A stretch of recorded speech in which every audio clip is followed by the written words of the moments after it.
大家好，歡迎收睇呢個 channel。今日想同大家分享由傳奇球星 Carmelo Anthony 所拍出嘅 podcast 7 PM in Brooklyn。喺呢集 Melo 邀請咗佢兄弟兼9年嘅 NBA 隊友 JR Smith。Melo 喺 podcast 提到，除咗 Allen Iverson， 佢就係佢最中意嘅隊友。如果想睇全集嘅 podcast 內容，可以撳說明欄嘅 link 睇返。事不宜遲，立即去片。Stand on that team, though. Like 13. Let's stick on 13. Right, like 6th man of the year, leading scorer, defensive player of the year. I want to say Novak had the highest three-point percentage. Yeah. Discount double check. Beat the Heat in the season series. Absolutely. So we had and I do believe Woody should have been coach of the year that year. 喺呢度 Melo 講緊係2012年至2013年嘅紐約人。呢隊紐約係 NBA 歷史長河入面其中一隊經典嘅球隊。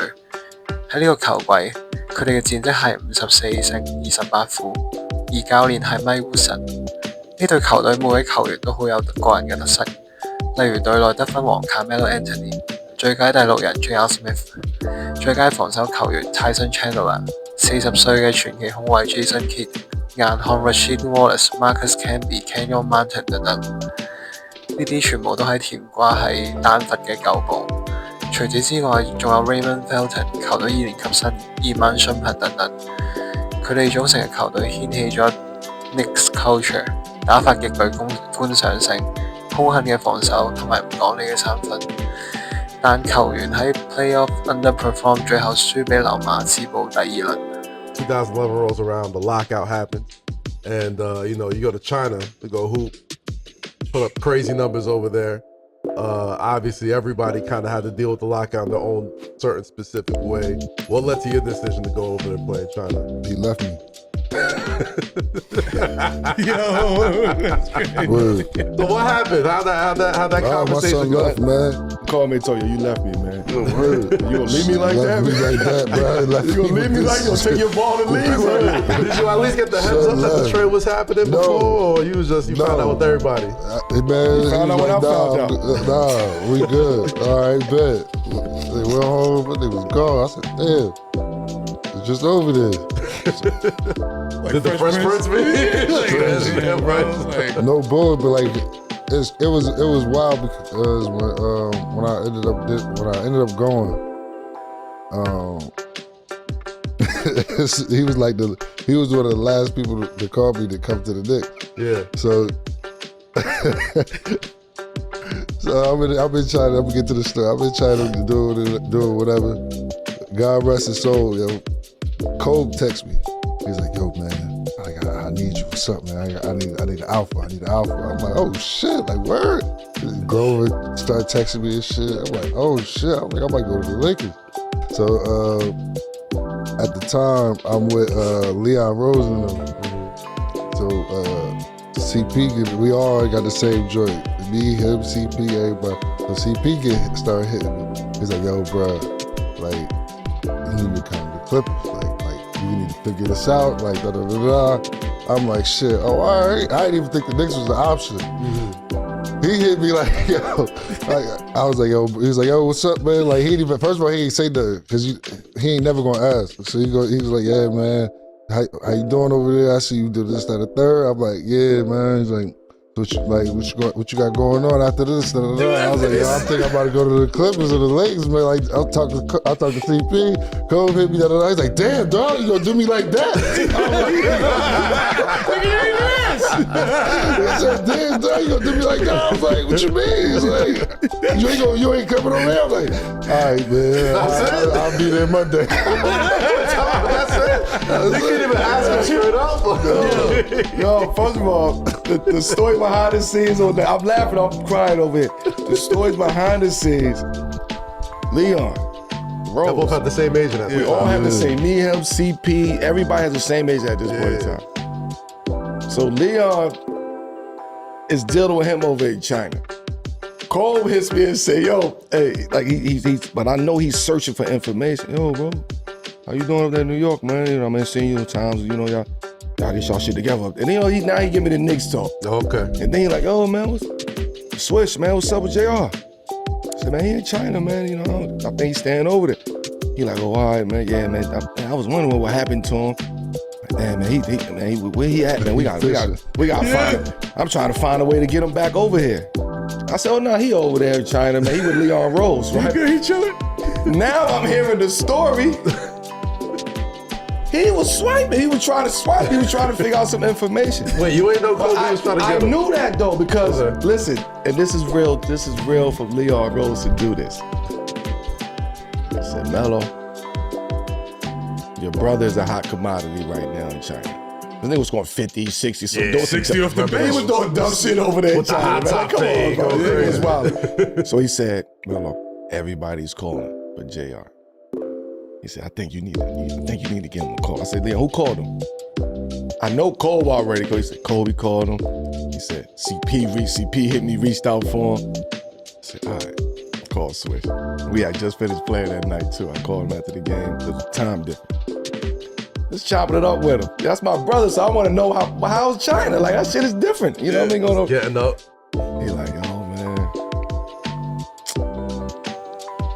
Let me talk to Leon. That's what he told me. Let me talk to Leon. Nigga, Leon called me back the next, 2 days after. Like, now I don't know what you said to JR. He on the flight. He's a New York Knick. I said, what the fuck? I said, yeah, switch. And then we went from there. Nigga came in there fresh from China. Is that true? Fresh off the plane? Like, this nigga was fresh off the boat, man, from China, man. So it's crazy, man. 呢段兩位主持主要講解當年 JR Smith 喺中國打 CBA 同埋加盟紐約人嘅緣由。JR 一開始仲講笑話係 Melo 拋棄咗佢，不過主要係當時2011至12賽季 NBA 因為勞資糾紛而停擺咗161日，唔少 NBA 球員出咗海外聯盟去賺取收入。當時仲喺丹佛金塊嘅佢收到嚟自中國浙江金牛隊嘅合約。雖然 JR 籃球技術出眾，但係佢嘅行為非常唔檢點同清晰。喺 podcast 入面，佢有提到佢會刻意唔去球隊訓練，仲特登叫咗3000蚊嘅 room service， 只係想睇下球隊會唔會繼續俾佢展示佢嘅誠意。佢喺中國出色嘅表現，亦都吸引咗唔少 NBA 球隊嘅注意，例如 Kobe 嘅湖人、CP3 嘅快艇。Leon Rose 仲提醒 Melo 叫佢快啲打電話俾 JR。JR 聽到好兄弟嘅電話，即刻坐飛機返美國加盟紐約人，可見佢哋嘅感情真係好好。I talked about you coming back from China and something, you were sharper, like something clicked. And I think you hit on it earlier, but what clicked for you? What changed when you came back from China? That perspective of understanding, for one, spacing, being a man, having to carry a quote unquote team. Like, granted, it was in China, and some people may not get the credibility of it, but people don't really understand how hard that shit is. Yeah. I can only imagine NBA, culturally. But I can only imagine from an NBA franchise, and especially at the crib. Like, I'm able to understand, but I'm able to understand it from a basketball perspective of how to get to my bag, like what my bag is. How do I get to the free throw line? How do I make an impact on the game to where I can use a certain person down the line, using teammates and shit like that, and figure out who got it and who don't got it.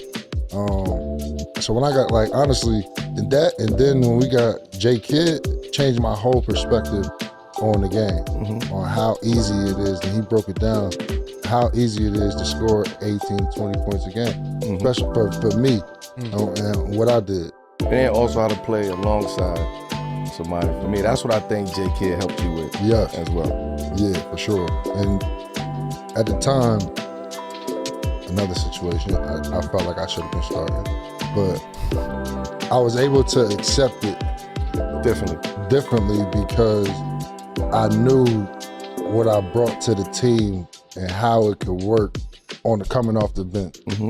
Like, that was the first time I felt like, with the pieces we got, if I come off the bench, we could really make this shit work. And that's why I fought it. I'm not gonna lie, I fought it for 2 days. Because Woody told me it was one thing I respect about Woody, because Woody knew going into that season, I was preparing to be the starter of the team. And I was in the gym with Edon every day. Like, I was literally how Mike Tyson was talking about, like I was like a chained dog, bro. If you pulled that collar off and we was in the gym, somebody's ass was getting tore up. Yeah. And that's just what I was on. And that's just, it didn't matter who it was. And when that shit, the first day he told you, listen, sat me down before practice, everything, look, I know you're gonna be mad. I know you're not gonna like it. I know you're gonna be frustrated. But I need you to come on. You're gonna win 6 man of the year, but you're gonna get paid. Right. I said, Woody, this is fucking bullshit, dog. You told me that I would be the starter, He's like, listen, this is gonna be the best situation for the team. Look at the guys we got, look at the makeup, I was like, all right. Walked out the office like, man, fuck this, man. I'm done. I don't need. Nigga left. Stormed out. Nigga left. I was hot. I don't think people fire. looked at you as an off the bench player. He stormed out, like, champ. He was a 6th starter. Nigga like that. You know what I mean? Like, Yeah, but you don't get the credibility for that shit, bro. Where you going, champ? Fuck this shit. For me, like, nah, for real. Like, That's how he was. Man, fuck this shit, man. I'm out of here. and a lot of people say they they don't want credibility. It's not that you want credibility, you just don't want to be underappreciated. God, You want to You be know what I'm appreciated saying? for what you bring to the game. 100%. And for me, what I feel like I brought to these teams and that I was on, especially with him, it's just like at every nook and turn, I just felt like I was being underappreciated to a standpoint to where like it's almost like you trying to blatantly disrespect me. It's like calling me a bitch without having the balls to call me a bitch. wow. You know what I'm saying? It's like, and that's why, again, I appreciate Woody because he came up and straight told me, like, look, this is what's going to happen. Every time else, everybody else was just like, man, we can do whatever we want to. Like, You wouldn't find out until it's game time. and everybody else would get communication. I'm just sitting here like that. Nah, bro, you ain't about to do this to me. Like, this thing. And they be mad when I have an attitude or I walk or act a certain type of way. He like, nah, switch. Man, fuck that. Well, do you think it's a double-edged sword though, because of your playing style and how electric you are as a scorer, that coaches pretty thought, we could put him anywhere and he's gonna be productive. No, for real. I'm gonna answer that for you. No, because everybody knew what they was getting with him. Yep. It wasn't like, oh, we're gonna try to change JR. It's like, no, if you getting him, you know what you getting. Right. And at the time, I was the only one that appreciated that style of his game. And I knew you can't box him in. I used to tell Woody, don't box him in. Hey, Melo, man, you tell me what the fuck to do. Nah, coach, I'm just telling you, don't box that. Don't box that man in. Yeah. All right, man, so you just want me to let him out here doing whatever the fuck he want to do. Nah, coach. All right, JR. Go give me 25 today. Like that's how he was though. And I think that helped JR of somebody in the leadership role appreciating him so he can receive your switch. Let me holler at you. Man to man, I got you, but we're gonna make this move. And I want you to, you're not gonna like the move, but I wanna sit down with you first. Before anything, because once I sit down with you, now I can address the whole team about the changes that we're about to make. Yeah, right. And niggas gonna be mad. 100%. Of course. But it's different when you don't have to when you can play freely and not and have the confidence of the person that you're playing for, opposed to when you got to play in spite of basketball. Like a lot of most of my Denver days is I play in spite of basketball. I would get benched some days or try to get to throw me in the last 2 minutes, kind of drop your average so you don't got to get paid a certain type shit. And I go out there and get a quick 9 to 10 points off of 3 catch and shoots, and he'd be looking there mad as a motherfucker. It's like, I know I can do what I do just in spite of you. I would go out there and try to windmill and do all the crazy ass dunks that I know the dude hated that shit. Shoot as far as I can, and that should be cash. I'd be in practice, fucking up the drill, shooting the deep ass threes. They playing shell, cash and shit. It's just I'm gonna play in spite of. You wanna be an asshole to me, I'm gonna be an asshole to you. So to be able to finally have that with Woody in New York, for real, that shit was the best shit ever, bro. Oh man, that open communication where it's I can sit here and tell you what's not only what's going on in the game, but what's going on in my life. You can really give a fuck. People underestimate that part of it. You know what I'm saying? Yeah. bro, when I tell you I still got a relationship with Woody to this day, like he'll call me, yo, how your family doing? Yo, you want to go play golf? I'll be in the Hamptons. We gonna go play. Blah, blah, blah. All right, bet. Like we got a great relationship. It's only like real talk. One other coach and that's T. Lou that I got that relationship with. I played 16 years. 而 JR 喺中國都得到一段寶貴嘅經驗，明白到能力越大責任越大呢個道理。Jason Kidd 都教咗佢點樣有效同埋更容易跟住比賽節奏去得分。JR 睇落去係一個唔受約束嘅人，但佢透露自己其實只需要教練坐低慢慢同佢解釋清楚，而唔係 Woodson 正做到呢點先可以得到球員嘅尊重，而唔係好似其他教練咁因為偏見而唔同佢 JR 溝通，強行要求 JR 去遵守規則同埋唔理佢嘅感受。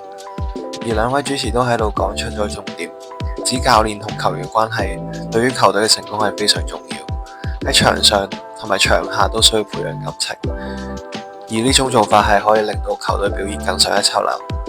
我都揾到 JR 點解咁中意 Melo 嘅原因，因為佢得到 Melo 嘅賞識，而且都 Melo 明白佢自己嘅想法，而唔會強迫自己去改變自己嘅打法，彼此間互相尊重。During those New York years, and when you're big in New York, like it's one thing to just be a big New York player, but to you know, for lack of a better term, take a bite out the apple. You gotta be one with the people, and y'all definitely were one with the people 100%. Outside of New York City. You know, like that was by design, though. The whole squad, yeah. I used to tell, like, I'm not making it seem like I was the big homie, but we the same. But we men now. But I'm saying at that point in time, we was together. Summertime, moving around the way I was moving at that point in time. He right along with me, moving the way that I'm moving. So he's seeing it, how we are in the streets and how we moving around in the streets and how we entrenched into the streets. Yeah. And not saying no bullshit, but we was entrenched into the actual streets. We was heavily connected, but fuck the nightlife. Yeah. We was heavily connected to the streets. So anything that happened, it was coming back on us.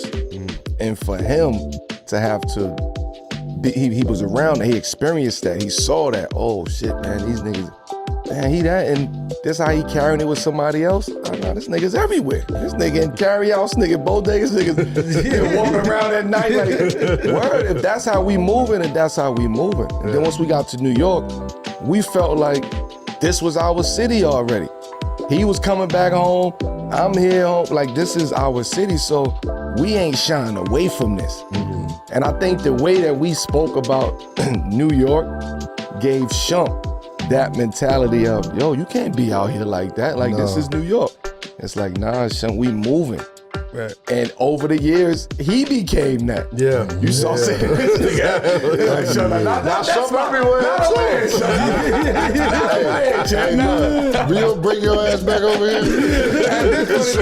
We different now. You talking about you in the Bronx? Yeah, like we taking different. You know what I'm saying? Baby. Like that's the Bronx. That was like the whole wide switch. It was outside like that. Yeah. He always been outside. That ain't nothing new. Man, when I heard Shump was in my stomping grounds and around my park, I was like, Shump, you don't bring your ass back over here, bro. What did you doing? What did you do? Now you're just too comfortable. Yeah, you took too much information. You ain't say connect the dots like that, champ. What's some of them like I won't say nights because you said fuck the nightlife, but some of them hangout sessions that you remember that really. He was like, yeah, man, we was really running, like that was one of those times. It was only those years. It was that year when we decided to like, yo, you know what? We got to stand for something. Like, this is New York. We got to come up with that. I mean, the Knickstape. Like, that's when we came up with the Knickstape because it was like, yo, look at us. We walking outside in Sacramento to Roof Chris. It's 12 of us. Man. It's 12 of us walking to Roof Chris. Yo, you know what, man? We ain't no other team moving like this. 最後 Melo 都提出一個幾好嘅觀點 ，NBA 球隊作為城市一部分，球員同社區互動都係至關重要。尤其係紐約呢種到處都係鎂光燈嘅大城市，球隊之間需要凝聚力。